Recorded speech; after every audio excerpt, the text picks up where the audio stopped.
A simple way to access any of the college's publications is to use the improved search function. For example, to find selected readings in general surgery, click on the magnifying glass for search on the top right of the facts.org homepage and type SRGS.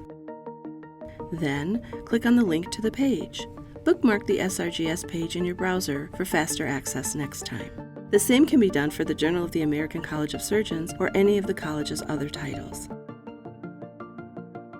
Another way to access ACS publications is to use the site's navigation. First, click on For Medical Professionals at the top left of the home page. Then choose News and Publications on the far right of the sub-menu. On the News and Publications page, you'll see buttons to navigate directly to specific titles and types of publications. To sign into JACS, you can follow the quick link at the top of the News and Publications page, or visit the full journal information page by publication highlight.